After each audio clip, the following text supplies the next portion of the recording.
Testing, 1, 2, 3. Testing, 1, 2, 3.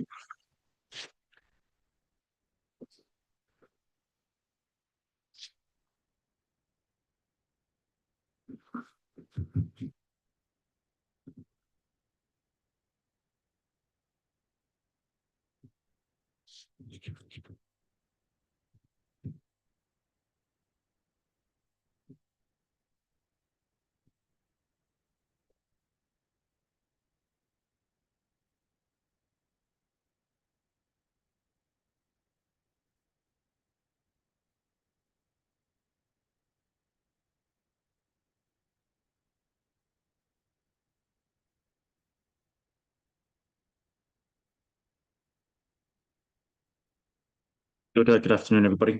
Good afternoon. Welcome to Paul's Monday Market Update number 196 for Monday, 22nd of September, 2025. Hope you're all well. Hope you've had a good weekend. I hope you are ready for an interesting week ahead as we get towards the sort of move towards the sort of end of the month, end of the quarter, etc. As always, before we start, for those of you just in the room here and live, if you can just confirm that you can hear my voice and that you can see the slides, that would be very much appreciated. It was good to know the technology is working in our favour rather than fighting against us. For those of you joining us for the first time, the Monday market update is just that. It is me flying through as much as I can possibly share with you over the next 25 to 30 minutes, looking at strength and weakness within the FX indices and commodities markets, having a look at a few charts of interest that you may wish to add to your watch list, and then a look at live markets themselves. It is not a signal service, it is not trade recommendations, it is just me sharing what I'm looking at, which may be of relevance or interest to yourself. As always, you are very welcome here, but just remember that you're always responsible for your own trading decisions.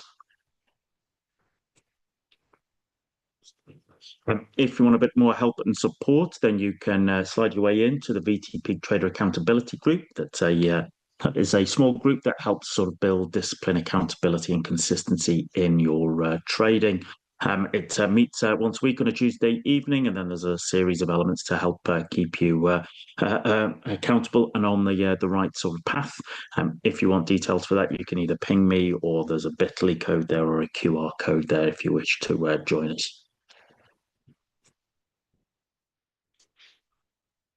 And if you want some more education, I will be delivering the Monday Market Matters webinar this afternoon for Active Trade, 2 o'clock London time. You're very welcome to join. Today, we'll be talking about beginners sort of look at how to intraday trade the US indices. You can either register on the website, or you can use that QR code to register and join us, as I said, 2 o'clock London time.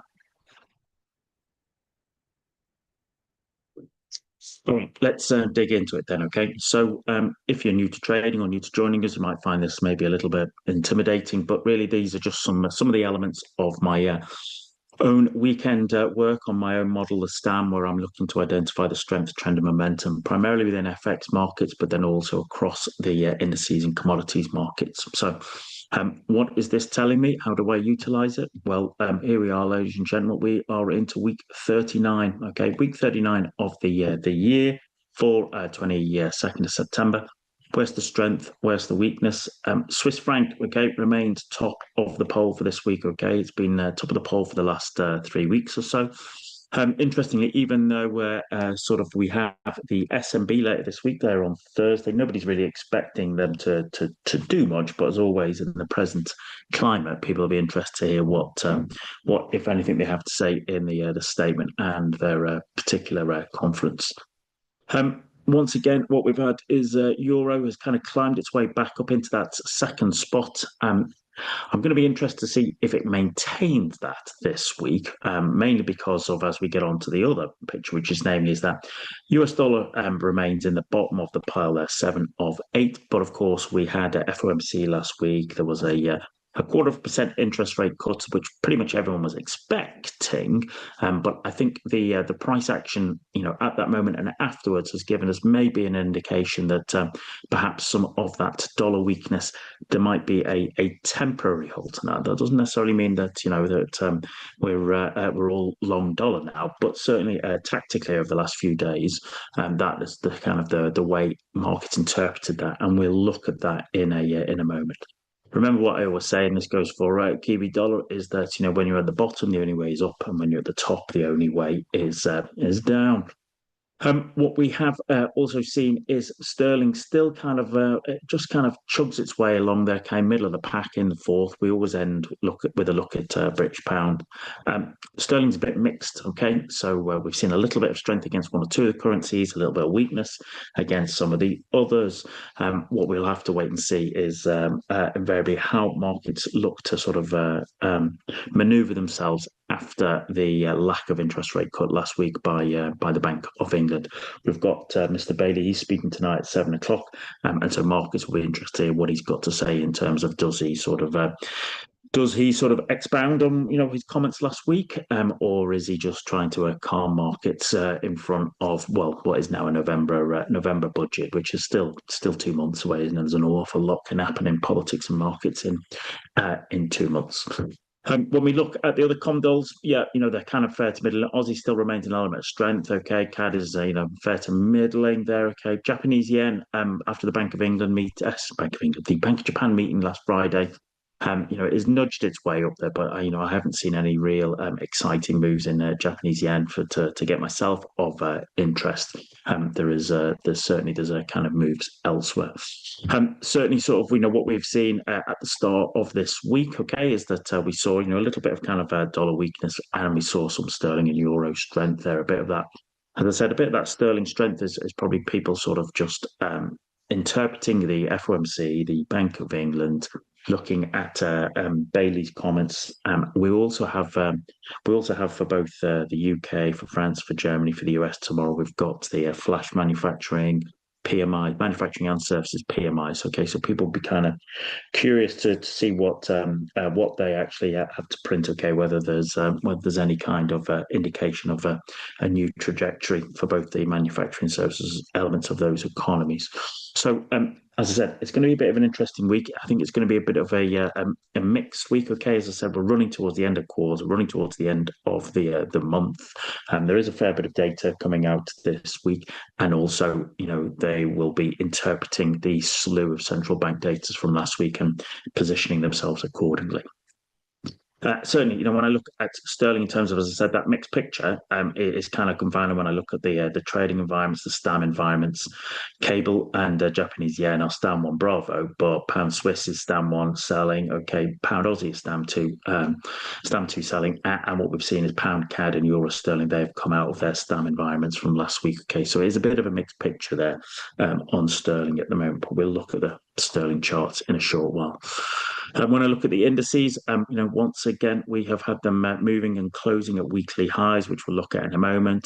Dow remains in a STAM 1 buying environment, strategic buying, as does S&P, as does the Russell. Russell probably had the kind of biggest moves there last week, but as I said, we'll look at that on the charts. DAX remains a tactical short, but it's holding up. I think we talked about this last week. It is holding up so far. That doesn't mean that we can't crack, but it's easier to look at that on the charts in a moment when we look at that. Nikkei remains a strategic buy, not a real shock there. Gold and silver, they've probably been the big winners of the start of this week, and they're already, as I said, you can see they are strategic buys. The VIX is indicating a bullish for equity markets. Bitcoin's out of STAM. Okay, it's drifted a little bit lower over the weekend there. Whether that's a reaction to some of the sort of dollar moves. It is a bit difficult for me to tell right at this moment, but maybe we'll, as I said, we'll have a look at that in a moment. Okay, so it is a bit of a mixed picture, and I expect that picture I'd like that picture to get clearer this week, but it wouldn't shock me if it also got a little bit muddier. So it's going to be this week, certainly in FX markets, it's going to be about remaining nimble and adaptable to however the kind of markets start to make their moves.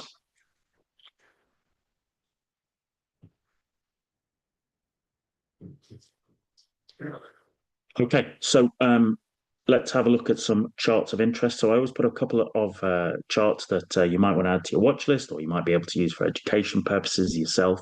I'm also posting these on TradingView themselves. So FX Trader Paul and TradingView, you can follow me there, and you'll get my updates as and when I put them in there. This is a weekly chart of Boeing. All right. Those of you who have joined the Monday market update over the last 5 years will know that I am less than enamored with Boeing, and actually, interestingly, today is probably a good day to be reminded of that. Today is the 30th, 22nd of September, is the 30th anniversary of the crash of Eucla 27, an E3A wax out of Elmendorf Air Force Base in 1995 and stuff. A very sad incident there. I was reading about that this morning. I was there myself about 18 months later, and I'd flown on the Boeing product Sentry. So, but nonetheless, all right. Nonetheless, here we are to talk about Boeing. As I've said for many years now, Boeing are probably a great case study to have in MBAs about how they switch from basically engineering excellence to bean counters and to diversity has basically driven a once great company into the ground. And if you look at the chart price action over the last few years, it's been pretty miserable. But what we had seen, and this is a weekly chart, is we had seen basically, an element of support here, okay, around about the $150 mark. And actually, we had drifted our way up there, okay. We had a bit of a bearish engulfing candle, but we didn't follow it through at 200. And then we drifted a little bit higher, but then we printed this. This is a big bearish engulfing candle. It's a bearish key reversal candle. All right, it is. It's not terribly, nothing bullish about that. Okay.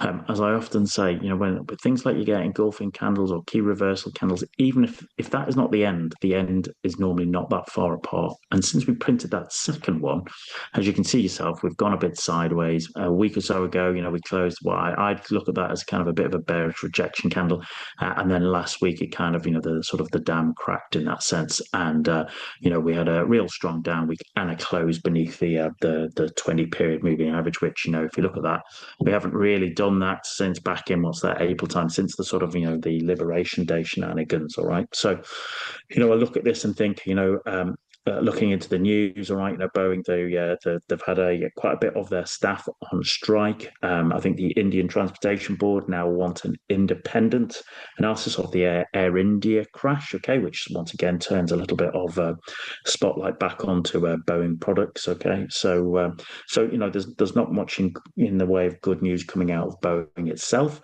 and so I wonder whether we've had a bit of a pop. Do we now? My initial reaction would be, well, okay, the first reaction might be a little bit higher, but then I wonder if we're going to sort of drift our way back down to this big round number at 200, where we have seen support in the past, right? We have seen support, but at the moment, to me, that doesn't look very bullish at all. That looks like it's getting ready to sort of drift its way lower to $200. So that's what I'll be looking at on Boeing.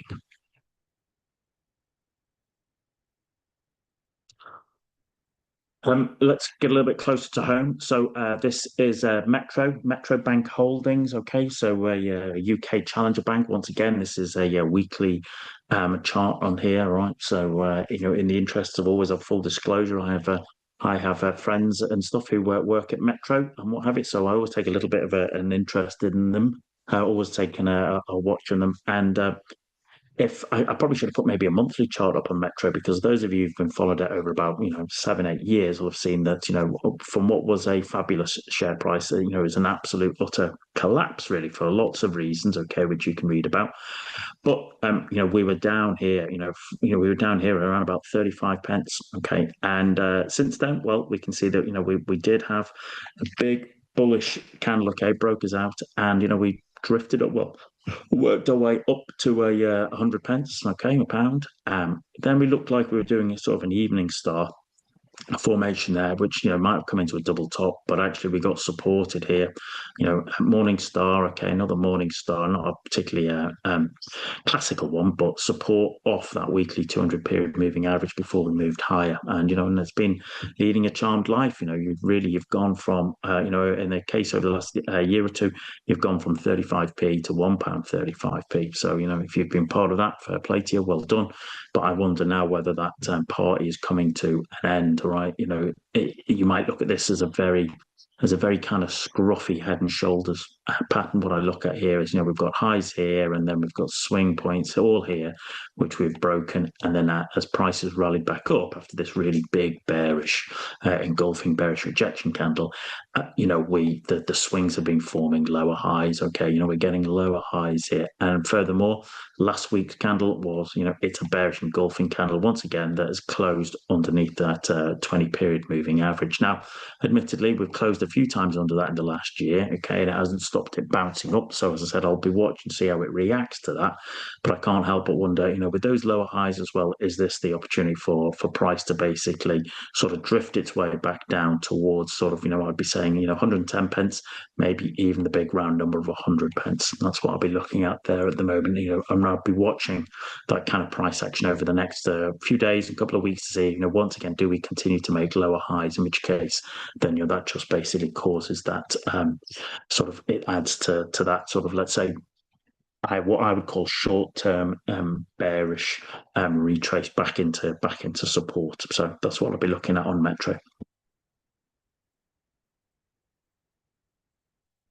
And finally for today, cost, all right, or Costco. Many of you will know them, many of you will use them. Okay, we talked about this maybe about 6 weeks or so ago, but I'm still interested in it. Costco and the weekly chart. What we talked about was once again a kind of not a classical head and shoulders. All right. Normally, what I would normally like to see is that, if it's a classical head and shoulders, I normally like to see the right shoulder lower than the left shoulder. Okay, but others might say, well, actually, Paul, is this not more of a double top there? And that I wouldn't fight you on that either. When we looked at it a couple of months back, we were looking at how we had gotten beneath the 50 period moving average, which we hadn't done for an awful long time. Okay, we've not done. And we're looking to see, well, okay, we also had a trend line here. Is there a case that, is this going to hold or is it going to bounce? And actually what happened is it has held, but it hasn't, there's not been any real strong bounce there, has there? If anything, if we look at the 20 period moving average, has acted as dynamic resistance. That's PO20 for those people who've done VTP stage 1. We can see that, the sort of the 20s rolling over, the 50s going sideways, the support, it's holding, but it's hanging on there, isn't it? And furthermore, what we have is we've got Costco's earnings on Thursday after the close. And I think, I wonder whether, we are here just coiling up, and the earnings on Thursday would be the catalyst for a move. Now, of course, maybe there's bumper numbers that come out of Costco and it pushes all the way to those highs, in which case, fair enough. But I also wonder whether, is this the camel that breaks or the straw that breaks the camel's back, or in our case, the straw that breaks the trend lines back. All right. So, as I said, it's coiling up, getting ready to make its move. You might just want to watch and see how that plays out in the run up to Thursday, and then after Thursday's earnings. Okay, so there you go. So just a few charts of interest, just you can add to your watch list and take away and look from. As I said, I post them on TradingView, FX Trader Paul. All right, you can follow me there if you're on TradingView. All right, let us switch across to the live markets now and take a look at what's going on. So just bear with me for 1 second, and we'll switch across. Right.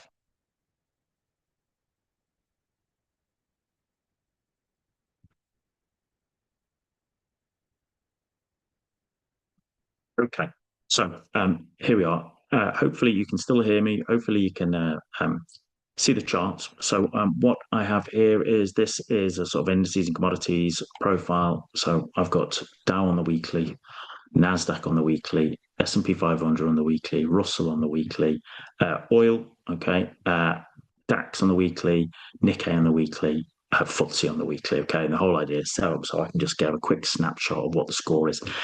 And, listen, as of last week, bang, you can see that Dow on the weekly continues, NASDAQ on the weekly, S&P on the weekly, and Russell has joined the party as well. Russell had a weekly close at highs as well. And you can see from there, right, we had that cut of interest rates many people would say, we are cutting interest rates into a market and an economy where inflation has not been beaten. Inflation is still rearing its head. That could lead to stagflation. And what people are saying is that would basically make that could be a boom time for people holding assets. So people, we will have a melt up before it all ends horribly, because it always does end horribly, doesn't it? So, you can see how markets reacted to that interest rate cut. Even though many people, myself included, thought it was baked in, it has continued to push certainly those US equities higher, okay, and give that little bit of joy with that. And the same with Nikkei. You can see that Nikkei, okay, continues to push higher, a little bit of a pullback, but pushing higher. I think we've got Japanese, Americans, and Koreans meeting this week, okay, to talk about undoubtedly tariffs, etc. I think everybody's expecting there will be some sort of resolution. It's just a question of what it is and the time that we get for that. As I said a bit earlier, DAX, okay, DAX on the weekly chart. I've said this the last few weeks. This looks like summer markets to me, all right? Standard summer markets on the weekly chart, just basically bouncing back and forth, no real direction, just coiling up. And I was saying is that, we were here at the lows, but, it's not breaking, even though we're beneath the 20, it's not breaking lower, is it? It's holding up, okay? Go down to the daily. That's what I was looking at. All right, that daily is just hanging around there like a bad smell. We have dropped low, but we've also had a little bit of a push as well higher on that. Okay, so people will be watching that to see how that all particularly plays out. All right, FTSE is not really of any interest at the moment, but what is probably of more interest to people is looking at some of the commodities in particular. What we've seen is gold. Gold has pushed higher there, hasn't it? And not only that, it just continues to be on that tear. And the fact that even from the open this last night, we were pushing higher. That's telling you a good deal there, isn't it? Look at that. Okay, that's what we're seeing. As I said, I was wondering if we were going to have a little bit of a pause, but no one's interested in the pause there, are we? If I even go to the 4-hour chart, you can see, how we started this week pushing to highs there. Okay, that's we've used gold as the kind of risk on, risk off index, but also certainty and uncertainty. And every time people are uncertain, gold rallies higher, and that's what we're seeing there. And it's in many ways it is also now kind of chasing silver. This is silver on the weekly chart. You can see, we coiled up, all right, a bit like what we're looking at Costco in this case, bang, we just pushed away higher. Yeah, and the daily chart just continues to work its way there, isn't it? Nice pullback there, okay, inside bar, pump bar, bullish, bang, away she goes. Start of the week there, just continuing there on this one. So, gold and silver bullish. That's what people are interested in. If we look at Bitcoin, okay, just bring that chart up there on that. Bitcoin, we talked about how Bitcoin on the weekly, how we bounced off the 20, this level, we pushed away up, but actually, we'd kind of, sort of taken a little bit of a drift lower there. We're trading beneath the 50. Let me go back up to the weekly chart. What I'd be curious to see is if we get a bearish close and a bearish close between the 20, that then looks like that you've got a lower swing high, and then I wonder whether we drift a little bit lower back into this kind of region, this kind of around about 108, 109 area. But listen, it's the start of the week. Things can change very, very rapidly here, can't they? But watch that this week. See how that particularly shows itself up on there. All right, so let us go across to the dollar. We'll see if my thing takes ages to update. All right, as I said, I've got so many packages running on across so many computers these days that basically it takes a while to spool up. But we'll get there in a moment. And so what we'll do is we'll have a look at the dollar, and then we'll have a look at sterling, and depending upon how time is going, and seeing how quick we can work our way up to that.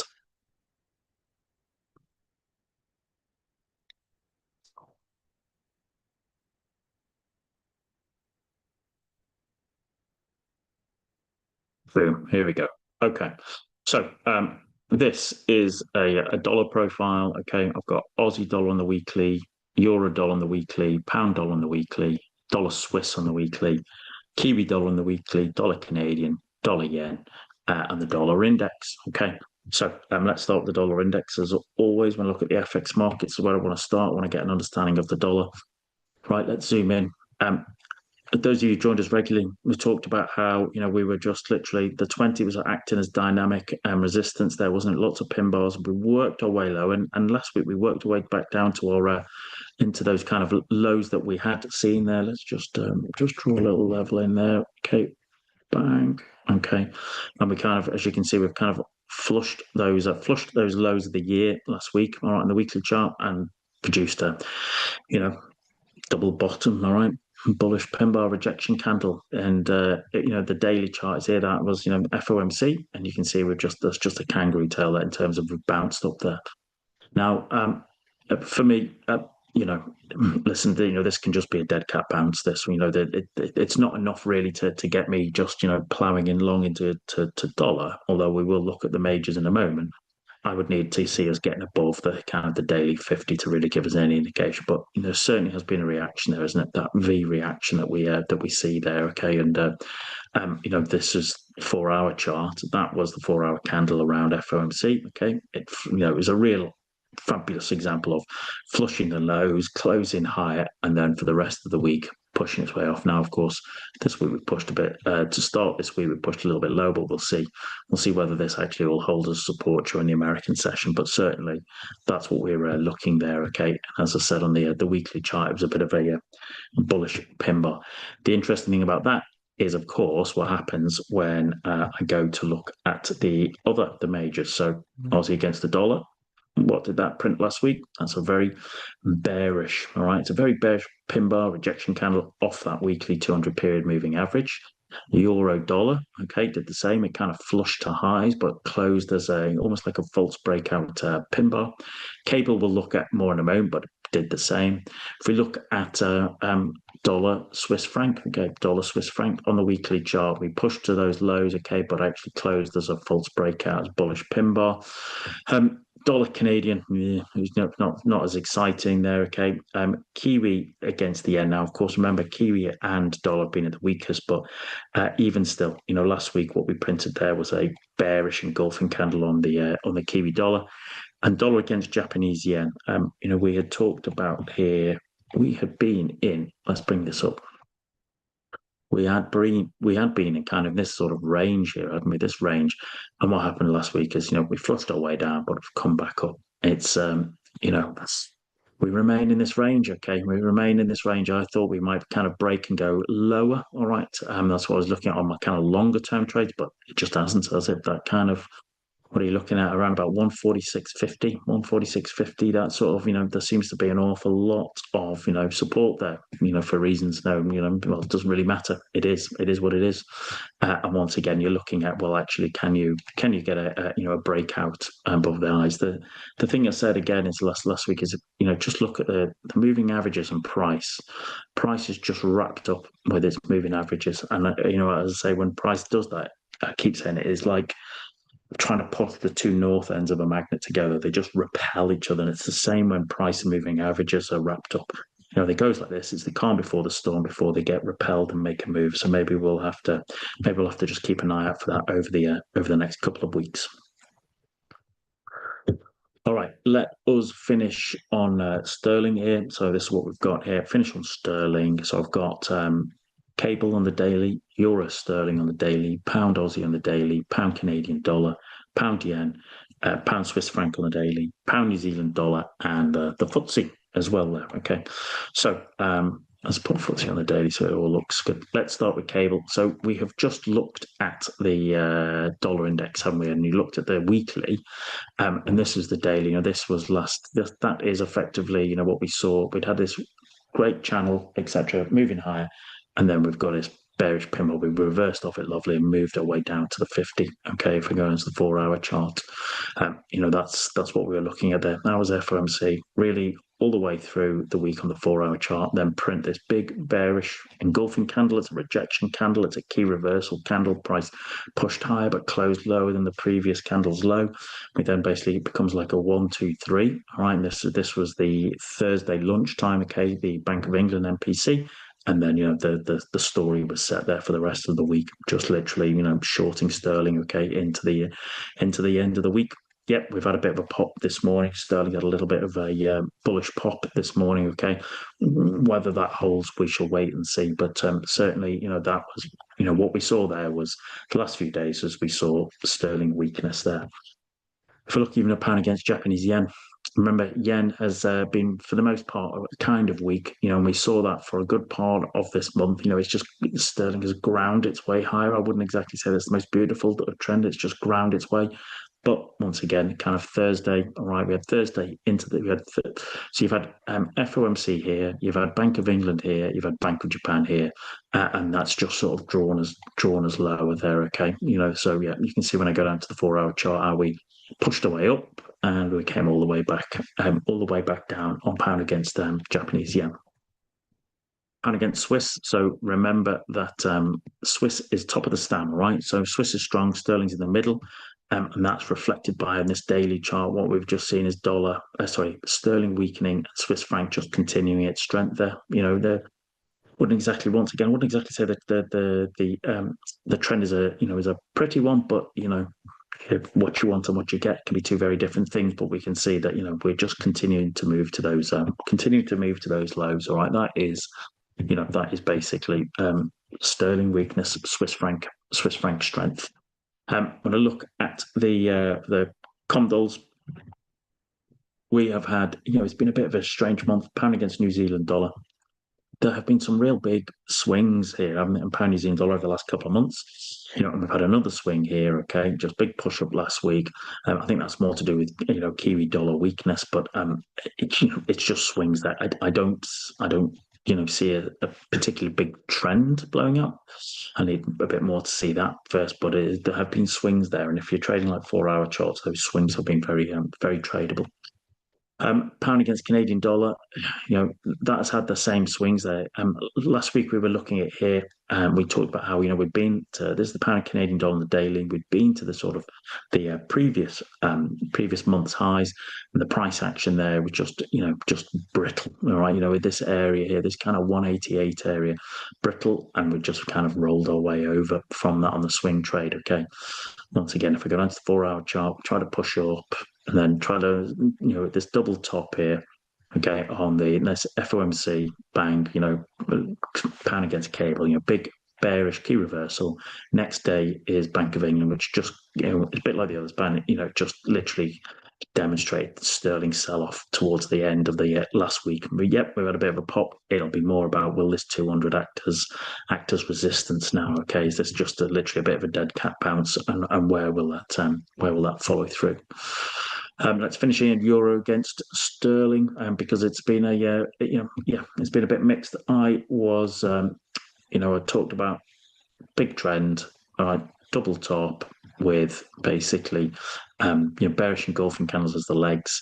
We'd come down to the sort of 50 and had just been tracking the 50. We've been tracking the 50, okay? And if I'm honest, I thought we might actually have a bit of a break lower, because I thought, well, we're getting some sort of lower highs here. Maybe that's what we'll look at. But you can see that actually what's happened is that, the euro has basically worked its way a little bit higher. As I said, that's a mixture of, I'd say that's more sterling weakness than euro strength personally. That's the way I would look at that. But as I said, we've got PMI data tomorrow. That might be kind of a bit of a leveler. That might give us an interesting one. But certainly on that 4-hour chart last week for basically FOMC, Bank of England, Bank of Japan, euro, that's sterling weakness there, isn't it? Sterling weakness that basically the euro has taken advantage of and run nicely off the back of it.